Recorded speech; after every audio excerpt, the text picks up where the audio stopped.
তেৰি বিনে মৰমৰ বিহুৱা অ আমাৰ দুয়োৰে মৰমৰ থাকিব ভ্ৰমা Welcome back to my channel. প্ৰথমতে আপোনালোক সকলোকে মই নৱবৰ্ষৰ শুভেচ্ছা জনাইছোঁ আৰু আমি এতিয়া ভিডিঅ'টো আৰম্ভ কৰিবলৈ যাওঁ এইখিনি ক'ব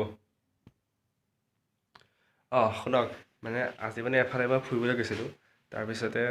মই আপোনালোকে জানে মই কুকুৰ ভাল পাওঁ সেইকাৰণে আমি যেতিয়া ফুৰিবলৈ গৈ আছিলোঁ তেতিয়া দেখিছোঁ এঘৰ মানুহৰ 7টামান কুকুৰ পোৱালি আছে চ' মই ভাবিলোঁ এবাৰ লৈ যাব লাগিব চ' তাৰপৰা আছিলে এসপ্তাহমান আছিলে ৰাস্তাতে ৰখি আছিলে সেইকেইটা ক্ৰছ পোৱালি মই সেইকাৰণে তাৰপৰা ক'লা এটা লৈছোঁ আপোনালোকে দেখুৱাম চাব ৰ'ব সি মানে তাৰ ঘৰত বৰ্তমান শুই আছে ৰ'ব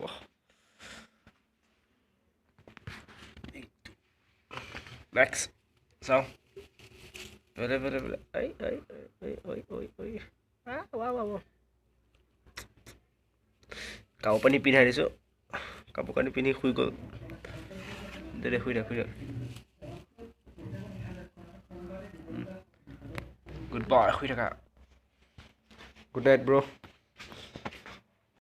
কিন্তু এতিয়া ভালকৈ ৰাখিব লাগিব খোৱা বোৱা দিব লাগিব ৰাখিছোঁ বাৰু কাপোৰ কানি পিন্ধাইছোঁ ঘৰৰ ভিতৰত সোমাই দিছোঁ থাকি দিম আৰু লাষ্টত সকলোৱে হেপী নিউ ইয়েৰ বাই